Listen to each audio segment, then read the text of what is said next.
Welcome back, Pokemon trainers, to the Victory Road stream broadcast of the Latin American International Championships in Sao Paulo, Brazil. My name is Cedric, and I'm going to be co-casting with Hayden here. We're going to be featuring some of the top VGC matches in the world here, actually at the top 4 of the tournament overall. It's been a long day for these trainers. It's been a long day for all of the event staff, and it's been a long day for us, but we're finally at the final match of the day. How are you feeling about it, Hayden? We could not have left a better match for last today. I am so interested in seeing how these two players, Yuya Tada and Yuma Kinugawa, match up with each other. I've seen such incredible play. They're really redefining my sense of how intricate endgames can be, and I'm really interested in seeing how this plays out. Absolutely. Two incredibly accomplished players. But we see the bracket, what they've had to accomplish to get there. Yuya Tada, an incredible match on stream against Hans Pizarro that we saw recently, just an incredibly played game 3, playing off of Hans's expectations. Then on the other side of the bracket, we saw Yuma Kinugawa with an explosive 2-0 versus Justin Tang, just really showing the ability to mix up his game plan modes and actually come out on top as a result of that.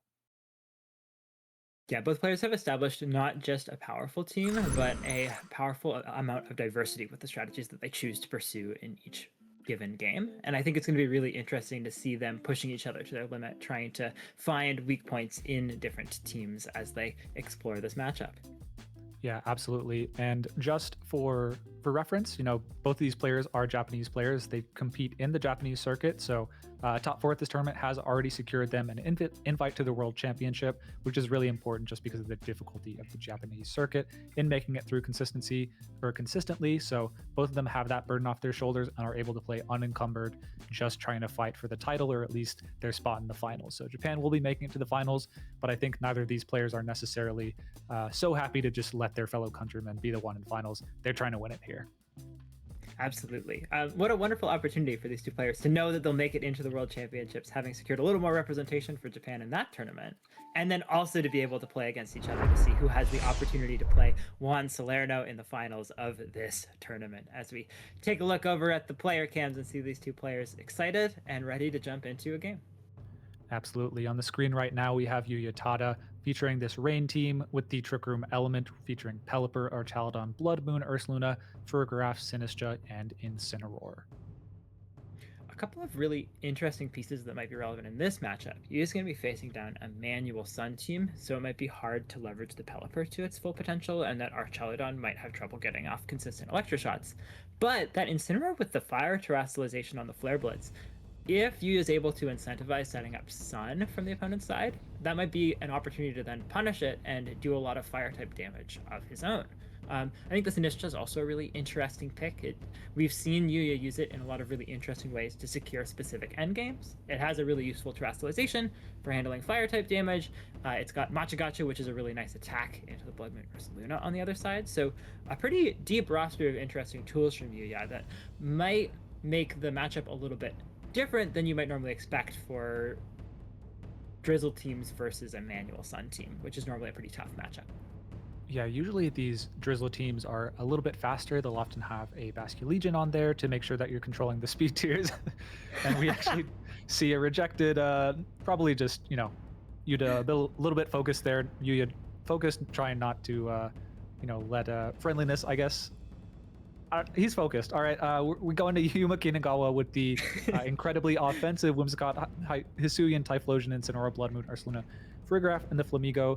I do want to comment on the speeds between the teams. I feel like Yuma, as long as the Archaludon is not literally max speed, even a modest Typhlosion should be the fastest Pokemon against him, and then the Flamigo also should be relatively quickly and getting to attack first.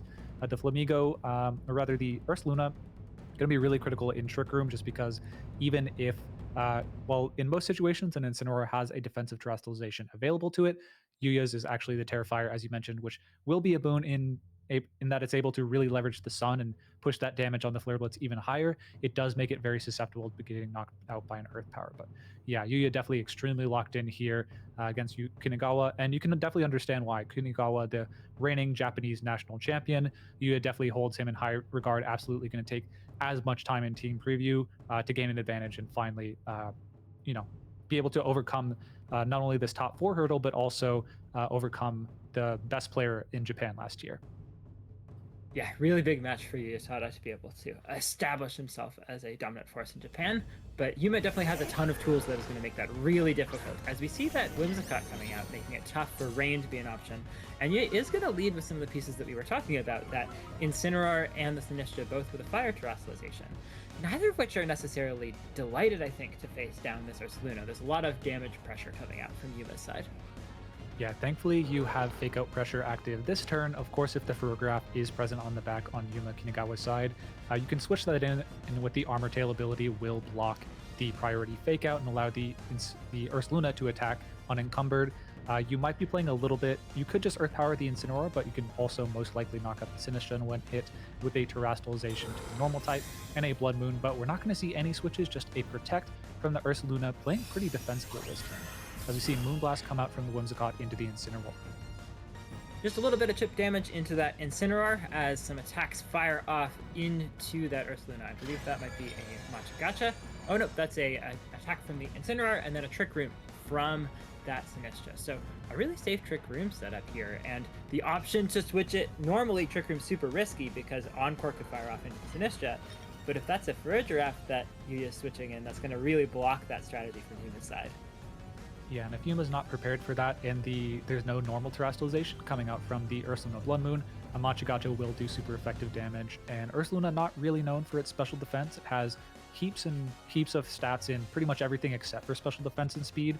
So yeah, the Machagacha would do a substantial amount of damage and allow for Yuya to more easily knock it out later in the game. We are going to see the Incineroar switch out though. We're going to be going right into the Farigiraf, which will block a Encore if Yuma goes for it, but we do actually see a Terrestrialization come out from the Ursaluna this turn. Good call to be able to be safe from the Machagacha damage, and also to really maximize the damage output from this Ursaluna. Yuma has a lot of ways to do damage, but really needs to make use of the opportunities to do so. We do see a Machagacha firing out. Gonna do some nice damage into that Ursaluna, but not nearly as much because it was super effective. And this is gonna be an opportunity to do a Hyper Voice with the boost from Terrestrialization, which is a comfortable 2-hit KO on both of these Trick Room setters. Although, that Citrus Berry making it maybe a little bit tight on the Sinistcha. Yeah, we still haven't seen the follow-up. There was no Encore lock, really smart call. Yuma, has his own Farigiraf, probably familiar with that particular trick. Goes for a Moonblast, just leaving the knockout with Hyper Voice on the next turn, completely out of the range of ambiguity. The speed turn of these Pokemon could be pretty interesting though, where we have the Farigiraf now entering the field, which does have access to the Psychic, which it might be kind of close whether a Psychic and a Machagacha follow-up is able to knock out the Ursaluna on Yuma's side if Yuya's Pokemon both outspeeded in the Trick Room. With all the common Pokemon, particularly the Ursalunas and the Incineroars, the speed tiering this matchup and figuring out how fast the Ursaluna on Yuma's side is definitely of utmost importance to Yuya, and he might actually be figuring that out this turn. Gonna see the Whimsicott swap out, really not very much for it to do against a Farigiraf. So it's going to just be the Flamingo coming to this match, pivoting in as a Protect comes out from the Ursaluna. I think Yuma's also a little bit worried about the Psychic Machagacha double up and really doesn't want to leave that to chance right now, as we see a couple of attacks firing off into that Protect here. Yeah, really cool switch in. You do, on one level, you could just be trying to redirect and make sure you get one attack off, but more likely Yuma does have Wide Guard on this Flamigo, so Psychic definitely will not knock out the Ursaluna without a crit. So you've actually really set yourself up with neither of the Pokemon in the field having access to Protect and Hyper Voice ready to go. You can just go for Hyper Voice Wide Guard, and if you don't see a switch from Yuya's side, actually just take 2 knockouts this turn, which is going to be really difficult and actually impossible because both of the Trick Room setters will be erased off the field. You won't have the option to get speed control later in the game. We do see that Wide Guard come out. So going to be that one unique pick for Kinugawa, really leveraging some incredible abilities here, as the Psychic does bring that Ursaluna low enough that it really wouldn't have wanted to take a Machagacha, but that Wide Guard that you called out, Cedric, being able to protect both of these Pokemon from the Machagacha and very crucially securing an opportunity for Hyper Voice to take out both of these Pokemon here, as we see the Ursaluna going through the animations here. Yeah, there's a critical hit on the Sinistcha based on the previous damage we saw. Did not matter. You did have the option from Yuya's side to go for a Life Dew that turn and maybe make it closer on the Farigiraf and the Sinistcha to survive the turn. but ultimately all that would have bought you is another turn to go for Psychic onto the Ursaluna, which could have been valuable, but ultimately not what happened there. Maybe something to consider for the next game is just try and hedge your bets so you can maybe survive and get another Trick Room up later. Now what happened there, and now we see the Ursalunas hit the field at the same time, and the Flamigo just sitting pretty, not affected by the Intimidate due to its Scrappy ability, really threatening both these remaining Pokemon. There's a lot of pressure from Yuya's side on this turn with the Fake Out pressure and the Trick Room still up, but pretty easy way for the Ursaluna at least to protect itself on this turn. So we'll have to see what Yuma does. I mean, a lot of this does revolve around the speed order now of those Ursalunas, though. So both players have got to be watching this turn pretty carefully to try to understand the speed interactions here. Yeah, exactly. We do see the Whimsicott coming in, probably a little bit more expendable than the Flamigo, which can knock out both of the Pokemon in the field with close combat, or at least bring them quite low. We see Terastallization coming out from the Ursaluna, just trying to max out the damage, but we do lose the ability for its Incineroar to Terastallize away from the close combat. In future turns, as we see a Protect, Yuma really doesn't want to risk the Ursaluna speed not being in his favor under the Trick Room. We see a knockoff go into the Whimsicott, not going to do a lot of damage, and the Babiri Berry not going to be relevant to the Hyper Voice coming in. We see that Hyper Voice, whether it knocks out, could be important information for the next game, and it does, maybe giving some indication of the training on the Whimsicott, but good information for you to know in the coming games as Trick Room slowly winds down here, as the Flamigo is just ready to close this game out. I think that was the message that was just saying that Trick Room has ended here, which means that Flamigo is in prime position to be able to toss out a close combat wherever it would like, and we may still get a chance, though, to see what the speed orders are on these Ursalunas. If Yuya has the faster... Oh, and Yuya's going to go ahead and preserve that information, I think, not wanting to play this endgame. If Kinugawa had the faster Ursaluna, I think that game was completely locked. Maybe Yuya just didn't want to show the confirming elements of that. Yeah, I think something to consider is also the speed of the Incineroar on Yuya's side. There's a distinct possibility that it could also outspeed the Ursaluna on Kinugawa's side. So also preserving that information, I don't believe the Incineroar speed tier was revealed there. So that could be relevant later, whether able to get a parting shot or a knockoff to mitigate the damage on the Ursaluna before it attacks, or Flare Blitz to knock it out cheekily. Could be something that Yuya is trying to keep a little bit ambiguous here. But yeah, devastating game one from Yuma Kinugawa there. Yeah, Whimsicott wound up doing a ton, not by what it actually did, but just by what it pressured, forcing the Farigiraf switch in, even just forcing Farigiraf to come to this match, when I think you would have much preferred to be setting up some powerful Trick Room attackers. But it is really interesting to see how much how much ambiguity there is still in this matchup. Like, he just done a really interesting job of trying out an angle that would have worked really well if he had been able to catch an Encore from the Whimsicott. And when that didn't work and it was pretty clear that Kinugawa had the upper hand, just going ahead and forfeiting to keep that ambiguity about all of these different speed orders. Yeah, superficially, it felt like Yuya didn't really ever find a foothold in that game. The Ursaluna just consistently was dealing way too much damage, and he never had a great way to pressure it. And the instant that he did, Yuma had just had the perfect counterplay with the wide guard Flamigo.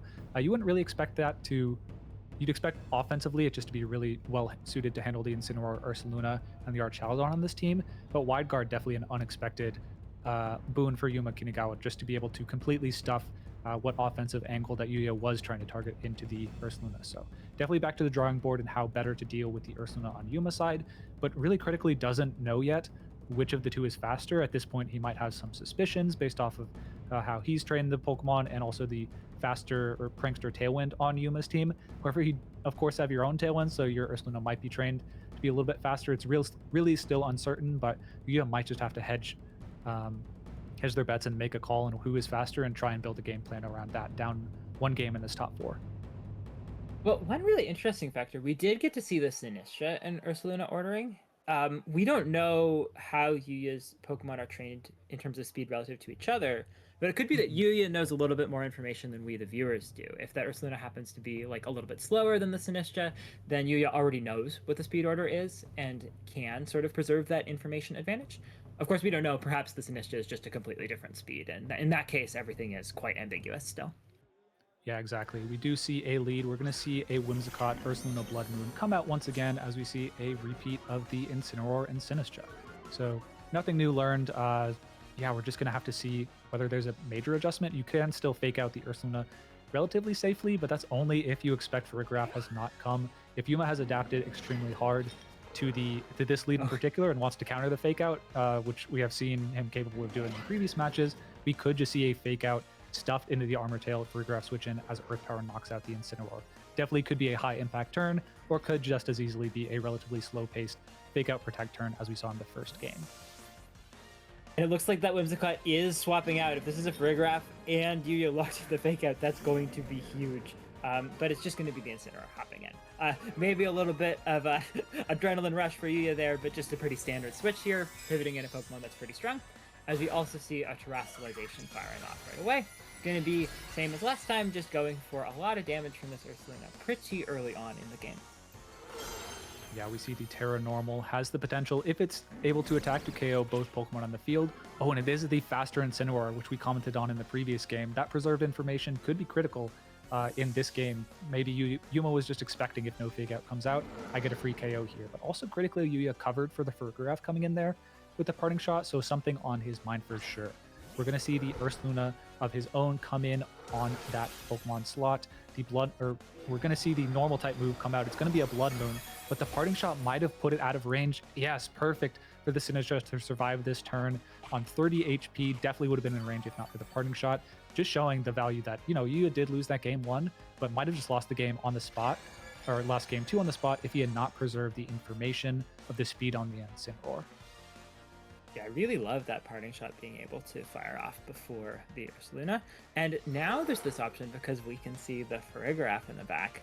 There's an option to now, if Yuya also has the slower Ursaluna, the other piece of information preserved, there's a potential to just block a fake out here and start firing off a ton of damage. Now with the only Ursaluna that doesn't have special attack drops on the board. Yeah, exactly. We see Sinistcha switching out, doesn't want to allow for a fake out to stifle Yuya's Trick Room offense this time.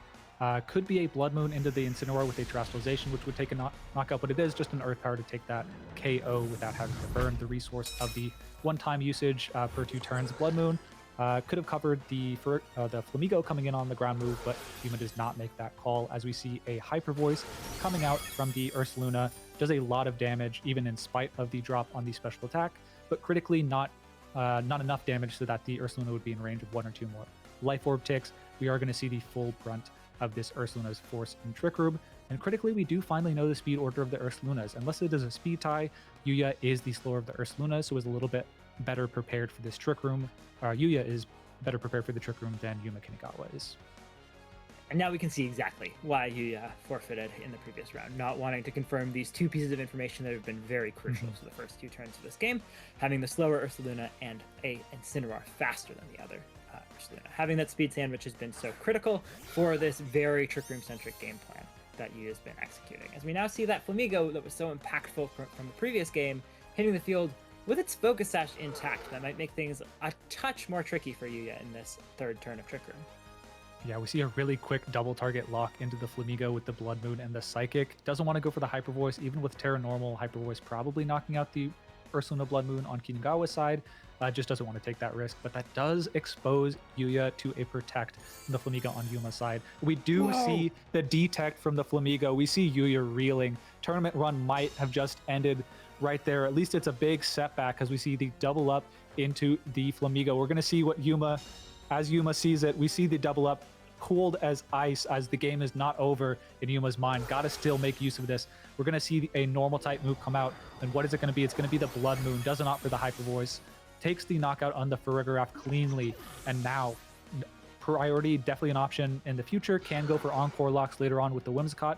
Fake out no longer active, but yeah, definitely a critical play there. Could have maybe gotten a little bit of extra credit with the Hyper Voice, but just wanted the Farigiraf gone. Maybe indicative of what Yuma is aiming for in the later stages of the game.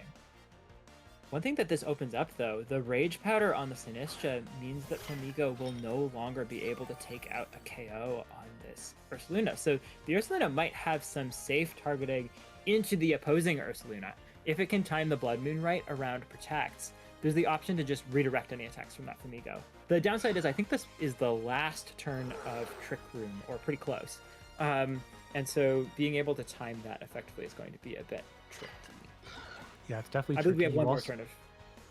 Oh, sorry. Yeah, Go ahead. you've also burned the Blood Moon on the previous turn, so you have to go for either Earth Power or Hyper Voice, meaning if Mhm. the Flamigo wants to go for a Wide Guard, it will be immune for damage on this turn.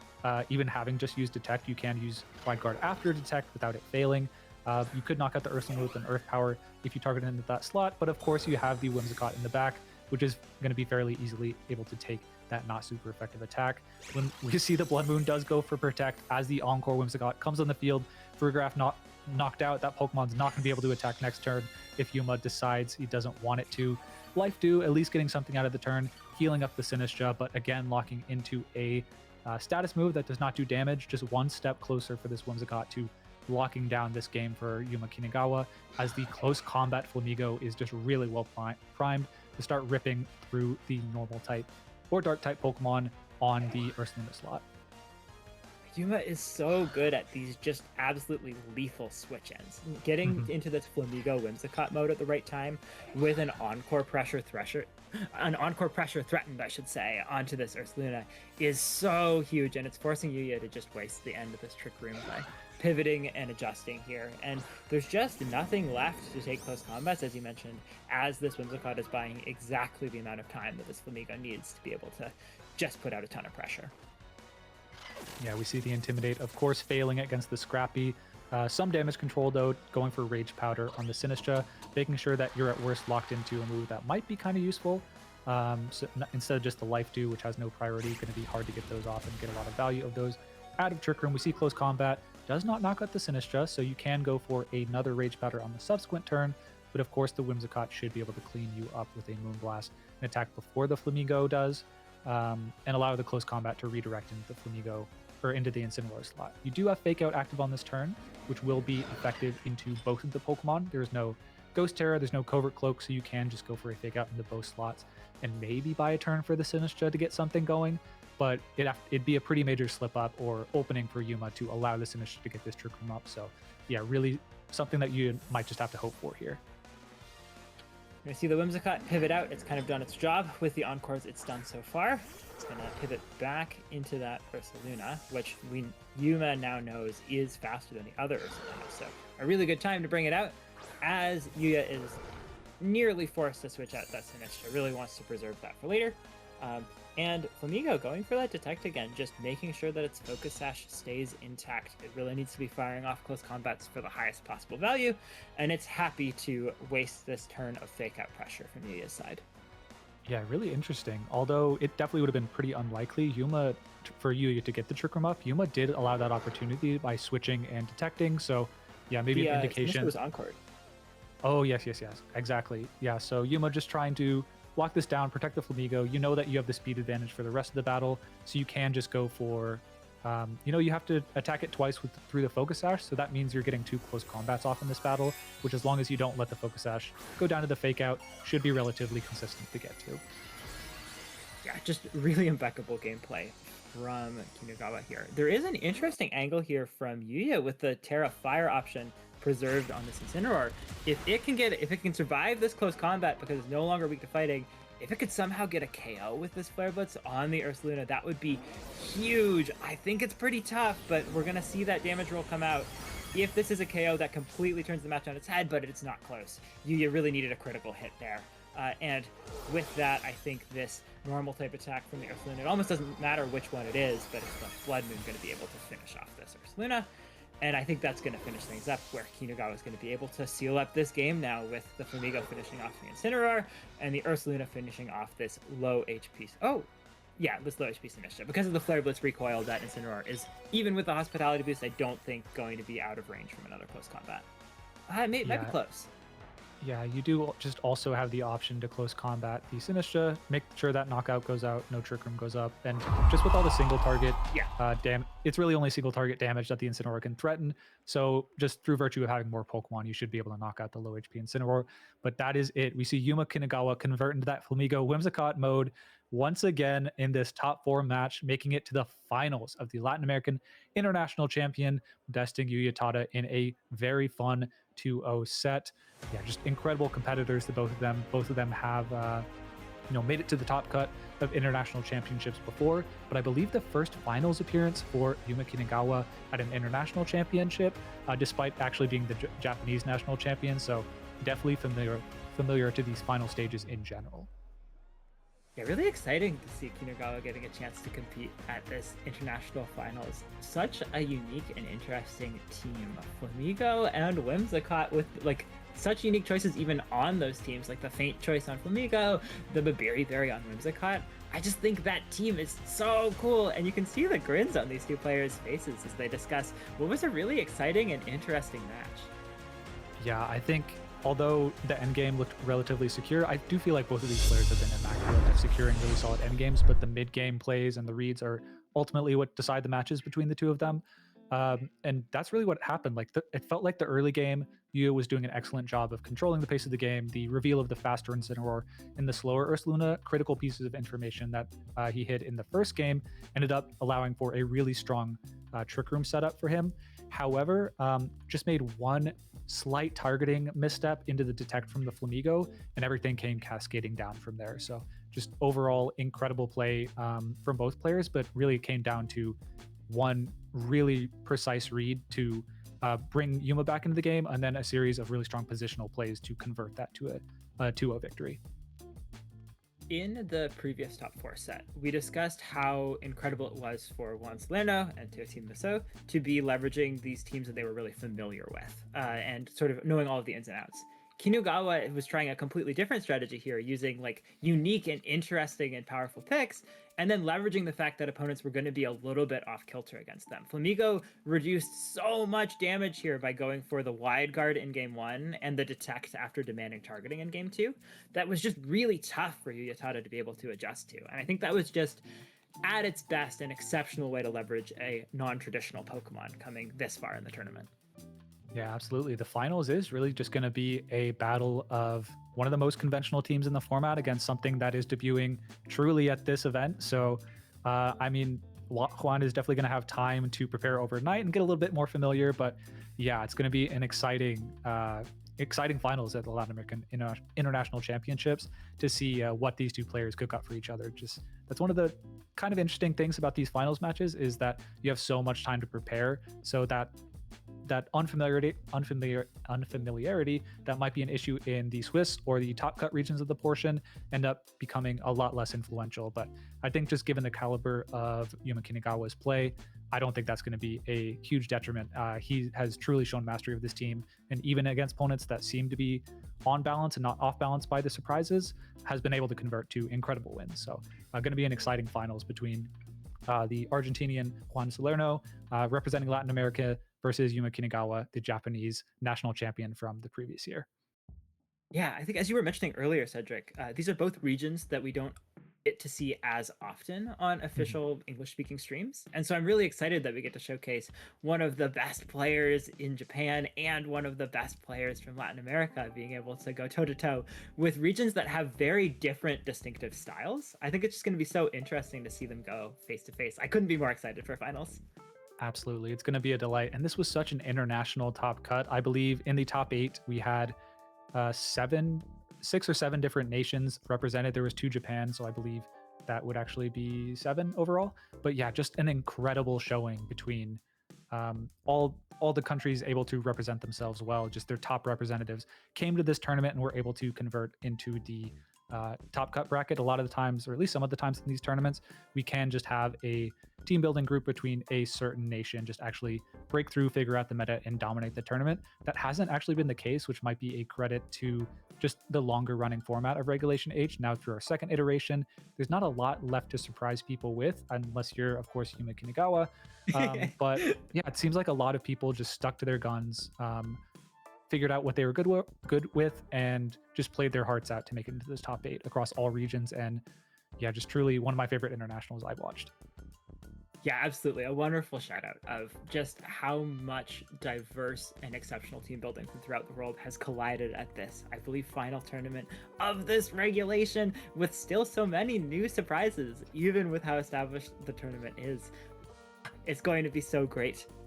We'll be tomorrow passing it over to Ben and Matt to be able to cover the finals. I'm really excited for them to get to do that, but we'll still be around to cover juniors and seniors. So we hope that everyone watching now will be able to tune in and see our Victory Road coverage of Grand Finals Sunday. But for now, we'll take a break and we will see you all tomorrow.